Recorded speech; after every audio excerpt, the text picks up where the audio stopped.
কথা বলেন।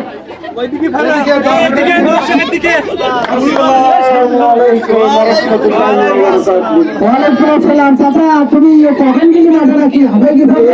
গেছিলাম সকালবেলা এখন এই যে মাথার উপরে তো তাই চলে আসলাম নাকি ভাবি আসছিল তো চাষির পাঠিয়ে দিয়েছিলাম আবার রান্না করতে হবে তো বাচ্চা কাচ্চা পাবেন ওই বাচ্চা কাচ্চা দেখেন এখানে সবগুলোই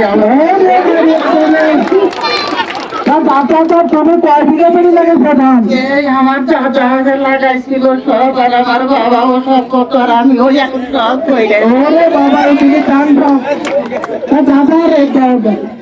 তুমি কি ধান লাগাইছ আমি লাগাইছি বঙ্গবন্ধু লাগাইছি সবচেয়ে বেস্ট আর তারপরে লাগাইছি 49 হিরা লাগাইছি যেমন যে সময় আছে আর মনে করেন যে নোনা এলাকা তো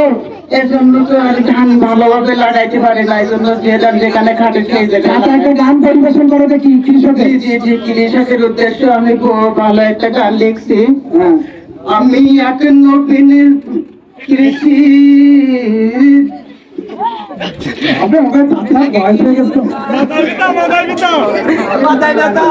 আমার ভাষা যেটু টান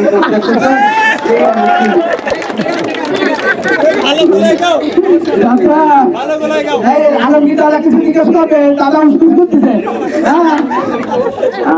আমার এই চাষার আমি আগের থেকে চিনি এখানে যখন নিয়ম ছিল জীবিকাটার উপরে খুব চাপ ছিল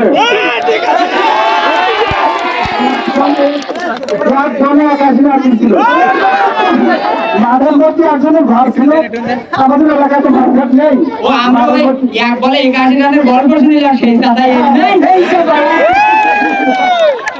মাঠের মধ্যে একজনে ঘর ছিল ঘরের উপরে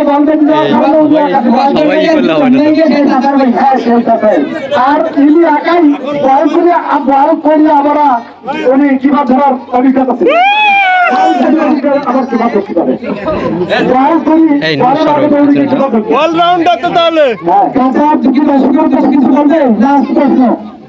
আমি বলতে চাই যে আপনারা সবাই আমার মতো চাষবাস করে আর খায়েন না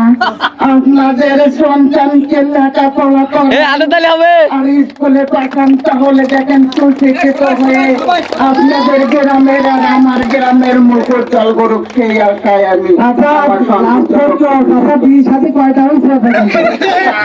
বিয়ে সাথে তো একটাই করছিলাম চাইছে চাষি তো আমার এখনো মনে করেন যে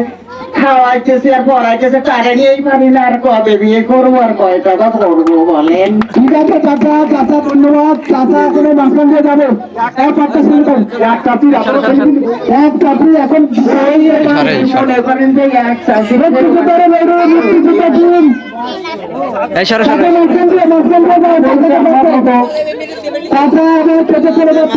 আবার ধান কেটে চলে যাচ্ছে চাষি বাধ্য